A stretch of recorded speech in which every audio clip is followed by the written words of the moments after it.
Salam sejahtera bagi anak-anak kami sekalian. Salam sehat dan salam semangat untuk kita selalu.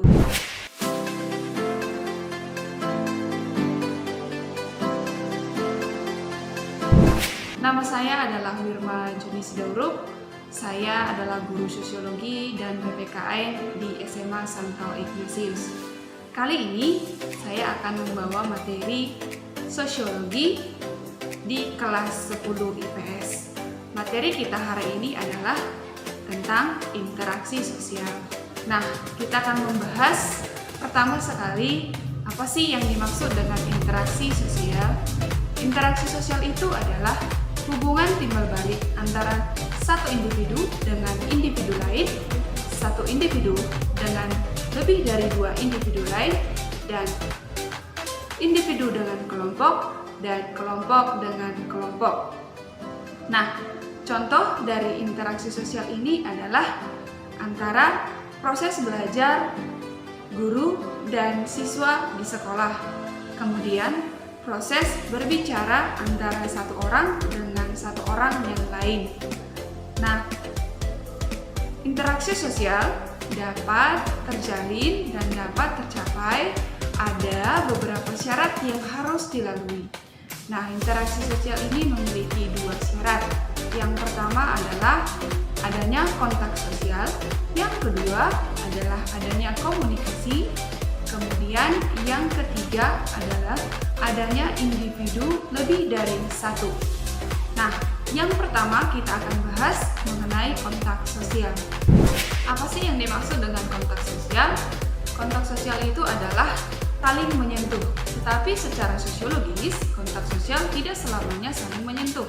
Karena dalam masyarakat dan dalam kehidupan kita sehari-hari, kontak sosial bukan hanya saling menyentuh, tapi bisa juga melalui perantara. Contohnya melalui surat, kemudian melalui handphone, dan lain sebagainya.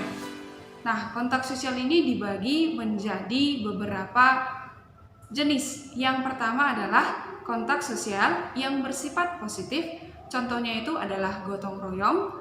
Kemudian yang kedua, kontak sosial yang bersifat negatif, contohnya itu adalah tawuran, demonstrasi yang berujung kepada kekerasan.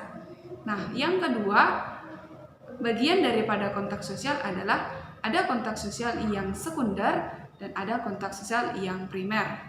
Nah, kontak sosial yang sekunder artinya di situ adalah kontak sosial yang dilakukan secara tidak langsung. Contohnya, komunikasi atau kontak sosial dilakukan melalui perantara. Contoh, video call, kemudian mengirim surat, kemudian telepon. Nah, kalau kontak sosial yang primer itu adalah kontak sosial secara langsung. Secara langsung contohnya itu adalah bertatap muka tanpa ada yang namanya perantara.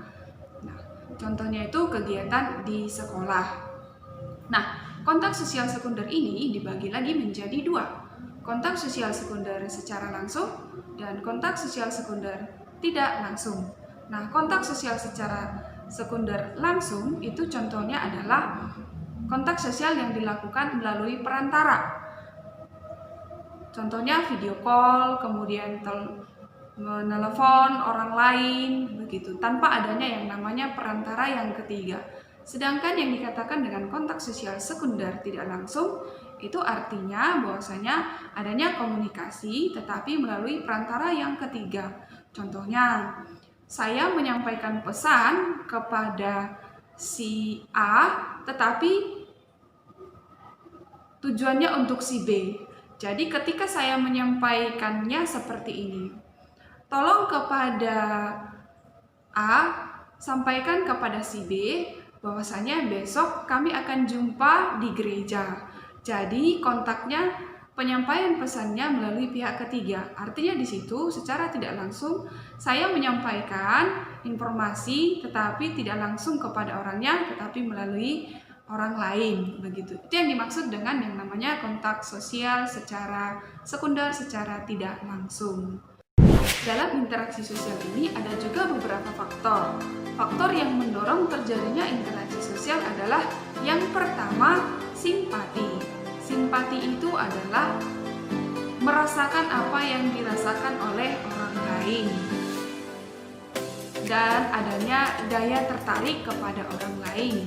Contoh, ketika teman saya sakit, saya merasa bahwasanya saya juga merasa rasa sakitnya, sehingga saya tertarik untuk menjenguk teman saya yang sedang sakit karena merasa bahwasanya ini adalah teman saya.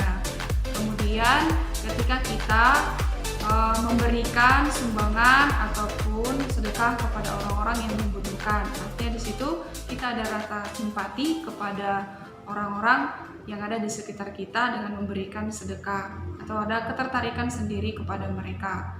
Kemudian yang kedua adalah empati. Empati itu adalah simpati yang sangat mendalam.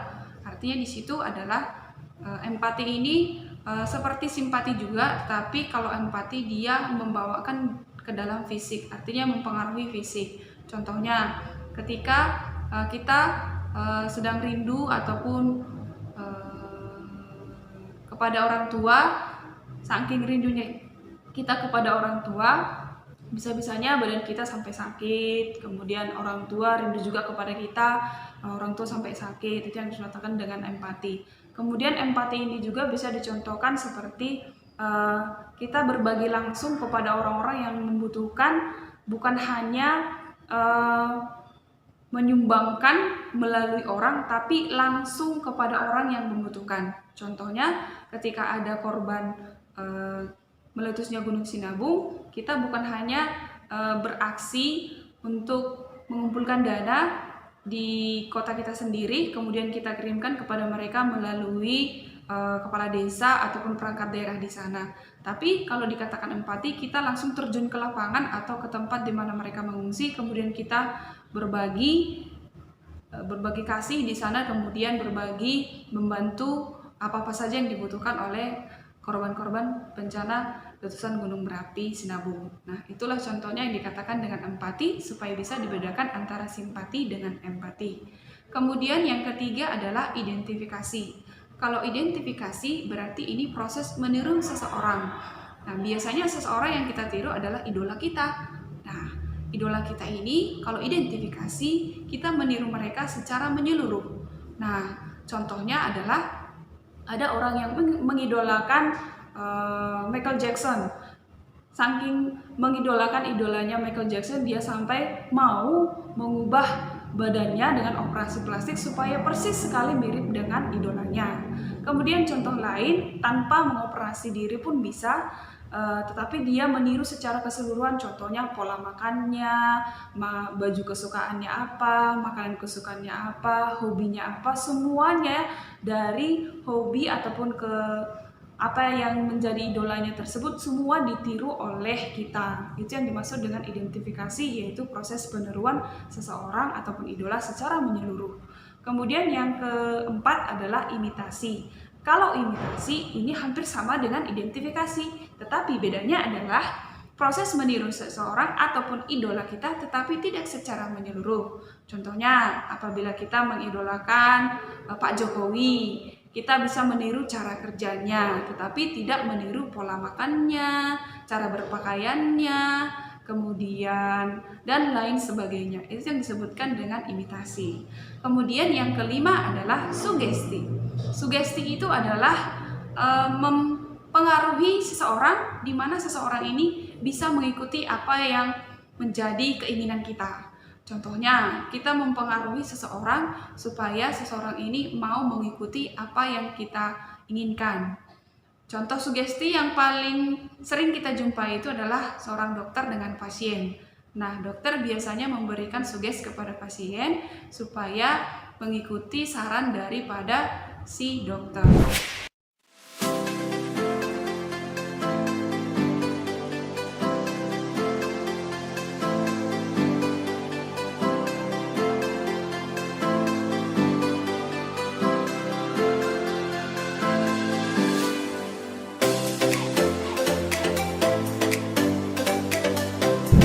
Materi kita hari ini tentang interaksi sosial. Semoga siswa kami semua bisa memahami apa yang sudah kita bahas sekarang. Tetap semangat untuk belajar ya. Selamat siang.